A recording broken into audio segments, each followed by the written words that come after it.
अस्सलाम वालेकुम नाज़रीन। ड्रामा सीरियल डायन की नेक्स्ट एपिसोड बहुत इंटरेस्टिंग होने वाली है। तो क्या फौजिया के हाथ मिशा का कोई सबूत लगने वाला है कि ये वाकई सच में निहाल अंसारी है, या फिर मिशा की डायरी में अगली तस्वीर फौजिया को जवाद शाह की नजर आने वाली है? क्या पुलिस इंस्पेक्टर मिशा की हकीकत जवाद शाह के सामने ले आएगा, या फिर बहुत देर हो चुकी होगी? और क्या आमो मिशा पर नजर रखकर उसका कोई सबूत शबाब के सामने ला पाएगी, या फिर आमो भी मिशा के हाथों मारी जाएगी? तो ये सब बताएंगे हम आपको आज की इस वीडियो में। लेकिन इससे पहले अगर आपने हमारा चैनल सब्सक्राइब नहीं किया है तो बहुत शुक्रिया के साथ पहले चैनल को सब्सक्राइब कर लीजिए। जैसा कि निहाल अब अपने खून का बदला इन हवेली वालों से ले रही है और एक के बाद एक की जान ले चुकी है, लेकिन जवाद शाह है कि उसका इश्क खत्म ही नहीं हो रहा। लगता है कि जवाद शाह को अपने प्यारों के मरने का कोई दुख, कोई गम और कोई सदमा नहीं है। उसे बस इस बात की टेंशन है कि कहीं पुलिस इंस्पेक्टर मिशा को इस तफ्तीश का हिस्सा ना बना ले, क्योंकि जवाद शाह को लगता है कि मिशा तो दूध की धुली है। और वहीं दूसरी तरफ अब निहाल डॉक्टर नवीद की बेटी और दामाद का भी बदला समीर से लेने वाली है। जैसा कि समीर, जो कि वो भी खुद ही चलकर मिशा के जाल में आ फंसा है मरने के लिए, और ना जाने मिशा के पास ऐसा क्या जादू है कि वो जंतर मंतर करती है कि शिकारी उसके जाल में आकर खुद ही फंस जाता है। तो इसी तरह से ये समीर भी पहली ही मुलाकात में मिशा के जाल में फंस गया और अपनी मौत को खुद ही दावत दे दी। अब मिशा सिर्फ एक दफा फिर से समीर से मुलाकात करेगी और समीर जो कि भागा चला आएगा मिशा के बुलाने पर। समीर की यही कमजोरी है कि उसे खूबसूरत लड़कियां बहुत ज्यादा अट्रैक्ट करती हैं। तो मिशा अब समीर को उसी तरह से उलझाएगी और उसके इतना करीब हो जाएगी कि उसकी सिगरेट भी खुद जलाएगी ताकि उसे अच्छे से शीशे में उतारा जा सके। अब यहाँ पर समीर उससे कहेगा कि आपने तो अभी तक मुझे अपना नाम भी नहीं बताया, आपका नाम क्या है? इस पर मिशा पहले तो हंसेगी और फिर उससे कहेगी कि तुमने खुद ही तो मेरा नाम रखा था, मिस्टीरियस गर्ल। तो फिर मुझे असली नाम की क्या जरूरत है? मुझे तुम्हारा ये रखा हुआ नाम बहुत ही अच्छा लगा है, तो इसलिए आज से मैं तुम्हारे लिए मिस्टीरियस गर्ल ही हूँ। जिस पर समीर और भी ज्यादा खुश हो जाएगा। और फिर मिशा जो कि समीर से कहेगी कि अब अंकल से मिलने के लिए चलते हैं। तो समीर जो कि मिशा के साथ जाने के लिए रेडी हो जाएगा और उससे कहेगा कि चलो मिशा। अब यहाँ पर समीर और मिशा जैसे ही गाड़ी में बैठते हैं तो समीर ने जो कि अपनी गन गाड़ी में रखी हुई होती है, मिशा समीर से पूछती है कि तुम तो बहुत ही खतरनाक हो, तुम तो अपने साथ गन भी रखते हो, क्या तुम्हारा कोई दुश्मन भी है जिससे तुम्हें खतरा है? अब यहाँ पर समीर मिशा से कहेगा कि आजकल दोस्त और दुश्मन का कुछ पता नहीं चलता कि कौन दोस्त है और कौन दुश्मन, इसलिए मैं अपनी हिफाजत के लिए अपनी गन हमेशा अपने साथ रखता हूँ। और फिर यहाँ निहाल जो कि समीर को डॉक्टर नवीद की बताई हुई जगह पर ले जाएगी और वहां पर निहाल समीर को जूस वगैरह में कुछ मिलाकर दे देगी जिससे वो बेहोश हो जाएगा। और फिर निहाल समीर को रस्सियों से बांधकर कुर्सी पर बिठा देगी और डॉक्टर नवीद भी आ जाएंगे और डॉक्टर नवीद के आने तक समीर को होश आ जाएगा और डॉक्टर नवीद आकर समीर की खूब धुलाई शुरू कर देंगे। और फिर समीर जो कि निहाल से कहेगा कि तुम तो सच में मिस्टीरियस गर्ल निकली, तुमने मुझे अपने जाल में फंसाया और तुम मुझे फंसाकर यहाँ तक ले आई हो। जिस पर फिर निहाल उसे बताएगी कि हाँ, ये मेरा और डॉक्टर नवीद का एक प्लान था, हम बहुत अरसे से तुम्हें ढूंढ रहे थे और तुम्हारा पीछा कर रहे थे, आखिर तुम हमारे जाल में फंस ही गए और आज तुम अपने अंजाम तक पहुंचोगे। जिस तरह तुमने नगीन और उसके हस्बैंड को मारा था, आज तुम भी उसी तरह से मरोगे। और फिर निहाल समीर से कहेगी कि यहाँ से उठकर तुम भाग जाओ, अगर तो तुम मेरी 10 तक की काउंटिंग तक भाग गए तो तुम बच जाओगे, नहीं तो मैं तुम पर गोली चला दूंगी। इस पर समीर निहाल से कहेगा कि डार्लिंग ये तुम क्या कर रही हो? निहाल कहेगी कि भागो वरना अभी गोली मार दूंगी। और समीर उठकर भागने लगेगा लेकिन वो भाग नहीं पाएगा और मिशा उसे गोली मार देगी और उसकी जान ले लेगी। इस तरह से डॉक्टर नवीद की बेटी नगीन और उनके दामाद का बदला भी पूरा हो जाएगा।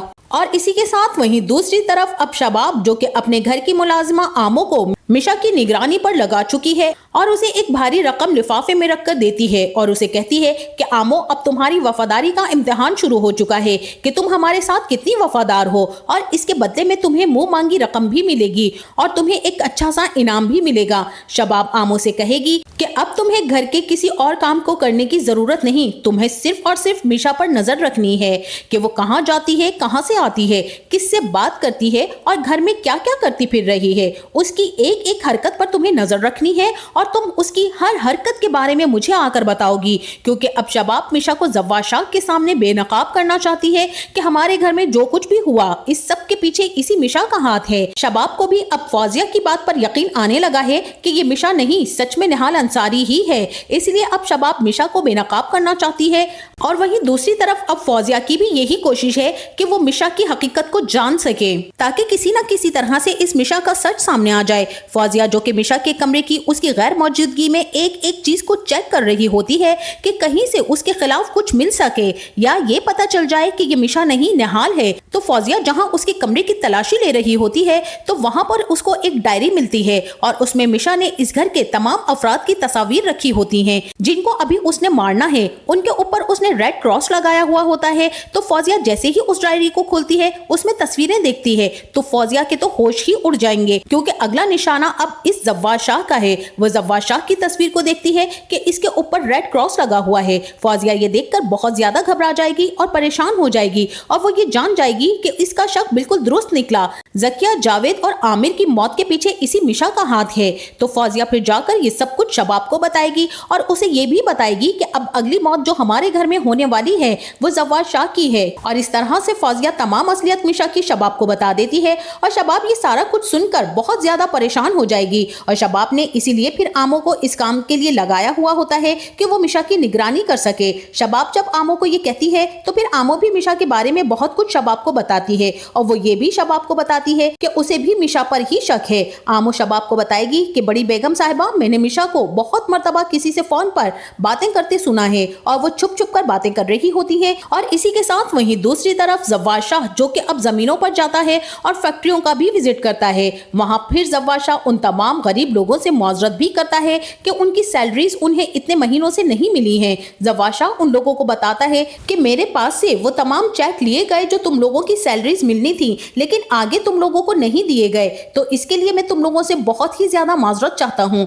इसके बाद ऐसा कभी नहीं होगा कि आप लोगों की सैलरी में कभी भी ताखीर की जाए। जव्वाद शाह अपने मजदूरों से वादा करेगा कि आज के बाद हर काम मैं खुद करूंगा और तुम लोगों की सैलरी में खुद अपने हाथ से टाइम पर दिया करूंगा, ये मेरा तुम लोगों से वादा है। जव्वाद शाह उनसे ये भी कहेगा कि गरीब का हक खाकर कभी भी इंसान खुश नहीं रह सकता, और अगर ये सब कुछ आमिर ने तुम लोगों के साथ किया है और तुम लोगों का हक खाया है तो उसके साथ भी बहुत बुरा हुआ है।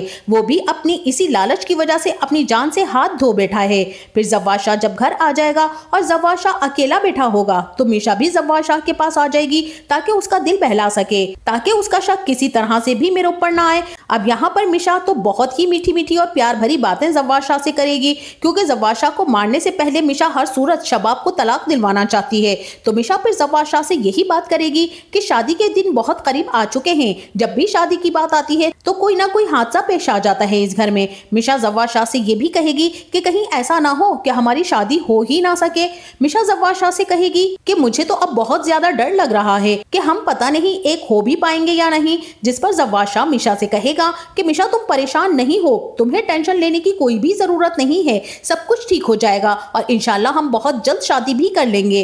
अब यहाँ पर मिशा अपने पॉइंट पर आ जाएगी और कहेगी कि आपने अभी तक मेरा मुतालबा तो पूरा किया ही नहीं है, कि आप शबाब को तलाक देंगे भी या नहीं। अब यहाँ पर जव्वाद शाह फिर से मिशा को यही जवाब देगा कि वो अभी शबाब को तलाक नहीं दे सकता है। और फिर मिशा जव्वाद शाह को बताएगी कि आपकी इस प्यारी बीवी ने मुझ पर नजर रखने के लिए घर की मुलाजमा को लगा दिया है, और आप जानते हैं कि मुझ पर नजर कौन रख रहा है। जिस पर जव्वाद शाह फिर मिशा से पूछेगा कौन है जो तुम पर नजर रखे हुए है और किसकी इतनी जुर्रत हुई है। फिर मिशा जव्वाद शाह से कहेगी कि आमो को शबाब ने बहुत भारी रकम देकर खरीद लिया है और उसे मुझ पर नजर रखने के लिए भी कहा है। मिशा जव्वाद शाह से कहेगी कि आमो अब घर का कोई काम नहीं करती सिवाय इस काम के कि वो हर वक्त मेरी चौकीदारी करती रहती है, मुझ पर नजर रखती है मैं कहाँ जा रही हूँ और कहाँ से आती हूँ, और हद तो यह है कि मैं अगर किसी से फोन पर बात भी करने लगूं तो आमो मुझे छुपकर सुन रही होती है और मैं ये सब कुछ जानती हूँ। मिशा कहेगी कि मेरी अब बर्दाश्त की हद खत्म हो चुकी है, मैं मजीद बर्दाश्त नहीं कर सकती। क्या मुझ पर इस घर में पहरेदारी भी की जा रही है? मुझे तो यूं ट्रीट किया जाता है कि जैसे इस घर में जो कुछ भी हो रहा है इस सब के पीछे मेरा ही हाथ हो और इसकी जिम्मेदार भी मैं ही हूँ। मिशा जव्वाद शाह से कहेगी कि अगर आपको भी ऐसा लगता है कि जो कुछ भी इस घर में हो रहा है इस सब की जिम्मेदार मैं हूँ तो मुझे नहीं लगता कि आपको मुझसे शादी करनी चाहिए, बल्कि आपको तो खुद मुझे पुलिस के हवाले कर देना चाहिए। अब यहाँ पर जव्वाद शाह मिशा से कहेगा कि मिशा खामोश हो जाओ, जो मुंह में आता है बोलती चली जाती हो। और जव्वाद शाह फिर मिशा से कहेगा कि अगर तो शबाब ने ऐसा किया है और आमो को तुम पर नजर रखने के लिए कहा है तो शबाब के साथ अच्छा नहीं होगा, शबाब को तो मैं खुद देख देख लूंगा। अब यहाँ पर मिशा कहेगी कि मेरे पास सारे सबूत मौजूद हैं, अगर आप चाहें तो मैं आपको दिखा सकती हूँ। फिर मिशा ने जो कि आमो की वीडियोस वगैरह अपने मोबाइल में बनाई हुई होती हैं और वो सारी की सारी तस्वीर वो जव्वाद शाह को दिखा देगी और उससे कहेगी कि आप ये देख सकते हैं, मेरे पास सारे सबूत मौजूद हैं।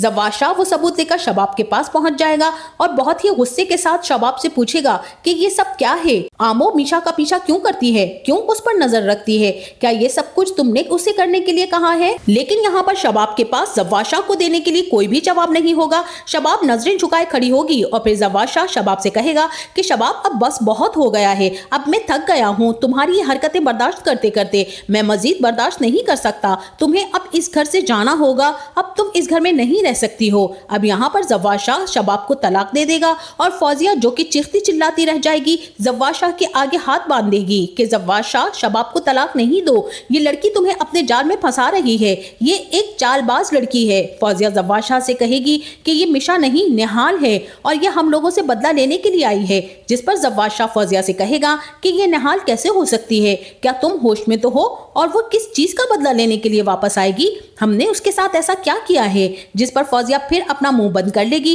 क्योंकि फौजिया अब आगे तो जव्वाद शाह को कुछ नहीं बता सकती कि उन्होंने निहाल के साथ क्या किया था। फिर जव्वाद शाह फौजिया को भी डंडा देगा और उससे कहेगा कि लगता है कि तुमने भी आमिर की मौत का सदमा ले लिया है और वो सदमा तुम्हारे दिमाग पर असर कर गया है, इसीलिए तुम इधर उधर की ऑल फॉल बातें करने लगी हो। इस तरह से फिर शबाब को जव्वाद शाह तलाक दे देगा और जब शबाब रोते हुए इस घर से जाएगी तो मिशा को बहुत ही ज्यादा सुकून मिलेगा। शबाब को इतना बेचैन और बेसुकून देखकर अब रह गई फौजिया, तो जव्वाद शाह से पहले फौजिया का नंबर लगने वाला है। फौजिया को मारकर फिर निहाल जव्वाद शाह की तरफ पलटेगी क्योंकि जव्वाद शाह को मारने से पहले वो उसे अकेला करना चाहती है और फिर जब फौजिया को भी मिशा ठिकाने लगा देगी तो उसके बाद फिर मिशा जव्वाद शाह से शादी करने के लिए तैयार हो जाएगी क्योंकि जव्वाद शाह मिशा से कहेगा कि अब तो कोई भी मेरे घर में बाकी नहीं बचा और ना ही शबाब रही, तो अब तो तुम्हें किसी भी बात पर एतराज नहीं होना चाहिए मुझसे शादी करने के लिए। जिस पर मिशा शादी के लिए तो राजी हो जाएगी और निकाह के वक्त जब काजी साहब कबूल है कहेंगे तब फिर मिशा जव्वाद शाह को बताएगी कि वो निहाल है, मिशा नहीं है और मैं तो पहले ही तुम्हारी बीवी हूँ और निकाह पर निकाह नहीं हो सकता है।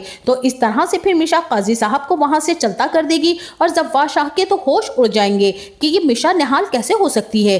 फिर मिशा अपनी तमाम असलियत जव्वाद शाह पर खोल देगी और जव्वाद शाह को ये बता देगी कि इस घर में जितनी भी अमवात हुई हैं वो सब मैंने ही की हैं, इन सबको मारने वाली मैं हूँ। और फिर मिशा जव्वाद शाह को ये भी बताएगी कि इन लोगों को मैंने क्यों मारा। जव्वाद शाह अपने घर के लोगों के जब इतने सारे राज सुनेगा तो जव्वाद शाह तो पागल ही हो जाएगा और फिर मिशा जव्वाद शाह का गिरेबान पकड़ लेगी और उसे कहेगी कि सबके पीछे आपका हाथ था, कि अगर आप मेरे साथ इतना बुरा बिहेव ना करते तो शायद उन सब की भी जुर्रत नहीं थी कि वो मुझे इस तरह से जुल्म करते, क्योंकि मैंने तो आपसे रहम की अपील की थी लेकिन आपने अपने बेरहम घर वालों के सामने मुझे डाल दिया और उन लोगों के सामने जिन्होंने मुझे कत्ल किया, और न सिर्फ कत्ल किया बल्कि मुझे जिंदा दरगोर कर दिया। अगर आप मेरे साथ ये सुलूक ना करते तो शायद आज आपकी फैमिली आपके साथ रह रही होती। और फिर जव्वाद शाह को शबाब की कही गई तमाम बातें याद आएंगी और फौजिया की भी कि ये मिशा नहीं निहाल है। लेकिन नाजरीन तब तक जव्वाद शाह के पास सिवाय पछतावे के और कुछ नहीं रह जाएगा और फिर मिशा जव्वाद शाह का भी खात्मा कर देगी और अपने हुनैन शाह को लेकर डॉक्टर नवीद के पास चली जाएगी हमेशा हमेशा के लिए। इस तरह से मिशा का बदला पूरा हो जाएगा और जव्वाद शाह और उसकी तमाम फैमिली अपने अंजाम को पहुंचेंगे। लेकिन यहाँ पर मेरा अपना एक जाती ख्याल है कि शकील अंसारी का अंजाम तो जरूर दिखाना चाहिए क्योंकि इस पूरी कहानी का सबसे बड़ा जिम्मेदार और कसूरवार शकील अंसारी है, क्योंकि शकील अंसारी ने जो हुनैन शाह का कत्ल किया था कहानी तो तब से ही शुरू हुई थी। तो असल मुजरिम और सजावार तो शकील अंसारी है। निहाल को अपने बाप से भी बदला लेना चाहिए और उसे कड़ी से कड़ी सजा देनी चाहिए। तो आपका इस बारे में क्या ख्याल है, हमें अपनी कीमती राय से जरूर आगाह कीजिएगा। जाते जाते वीडियो को लाइक और चैनल को सब्सक्राइब करना ना भूलिएगा। अपना बहुत सारा ख्याल रखिएगा। मिलते हैं नेक्स्ट वीडियो में, तब तक के लिए अल्लाह हाफिज।